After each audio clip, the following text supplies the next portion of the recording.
क्योंकि बचपन से मैं आपको देख रहा हूँ, आपके एंकर को, आपका शो भी अरे बहुत इतना बुढ़ा नहीं हुआ हूँ यार। बहुत महाराष्ट्र नफीस भाई इतना बुढ़ा नहीं हुआ हूँ मैं। अरे नहीं, मतलब टीनेजर से देख रहा हूँ। तो हम बात कर रहे हैं बीएमसी के चुनाव के जो परिणाम आए हैं, जहां मोहम्मद नफीस अंसारी हैं एआईएमआईएम के पास चलते हैं। अंसारी साहब बताइए, क्या आपको भी ये शिकायत मिली कि शाही हट रही है, और आप एआईएमआईएम के प्रदर्शन पर भी बताइए। बहुत बहुत शुक्रिया दीपक चौरसिया साहब, मुझे अपने शो का हिस्सा बनाने के लिए।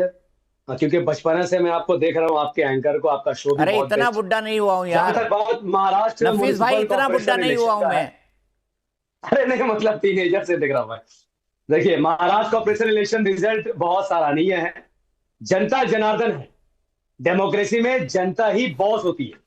अगर जनता किसी को आइडियोलॉजी की बुनियाद पर, डेवलपमेंट की बुनियाद, ए टू जेड, चाहे जो भी रीजन, अगर जनता ने किसी को सत्ता दी है, तो विपक्षी पार्टी हो या फिर सत्ता की पार्टी हो, सबको उसका सम्मान करना चाहिए, पहली बात। दूसरी बात, महाराष्ट्र में जिस तरीके से परिणाम आए हैं, एआईएमआईएम उससे काफी खुश है, क्योंकि एआईएमआईएम ने बीएमसी में लगभग 8 सीटें जीत ली है, और 100 से ज्यादा 14 नगर निगम में भी उन्होंने सीटें जीती है। सो हम बहुत खुश हैं। अब देखिए, कांग्रेस पार्टी का इस तरीके से हमला करना इलेक्शन कमीशन ऑफ इंडिया पर, यह बनता है। मैं आपको रीजन बता रहा हूं, ये लोग ऐसा क्यों कर रहे हैं। देखिए, महाराष्ट्र में एआईएमआईएम के बड़े बड़े नेता असदुद्दीन ओवैसी साहब, अकबरुद्दीन ओवैसी साहब, दूसरे राज्यों की टीम वहां पर पहुंच गई, क्योंकि हमने इलेक्शन सीरियस होकर लड़ा है।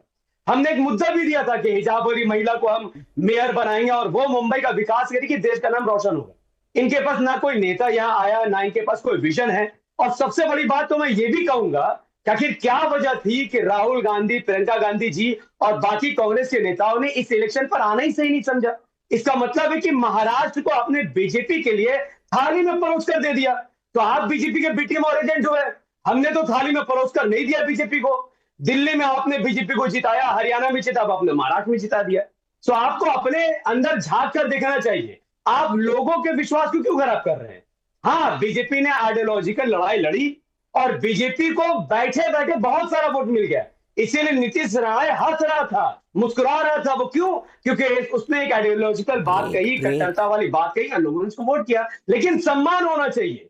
जब किसी को सत्ता मिली है, उसका सम्मान होना चाहिए। इलेक्शन अभी भी बाकी है। एआईएमआईएम पहले से काफी बेहतर तरीके से महाराष्ट्र में जमी हुई है, और एमआईएम देश और महाराष्ट्र का भविष्य धीरे धीरे बनती जा रही है। इसके अलावा अगर आपको कोई ऑब्जेक्शन हो तो दीपक साहब आप मुझसे पूछ सकते हैं। ठीक है, मैं सीधे विवेक कोडे साहब से सवाल लेता हूं। विवेक कोडे साहब, वो कह रहे हैं कि आपने थाली में सजा कर बीजेपी को दे दिया। ना राहुल गांधी आए, ना प्रियंका गांधी आए, ना मल्लिकार्जुन खड़गे जी आए, कोई नहीं आया।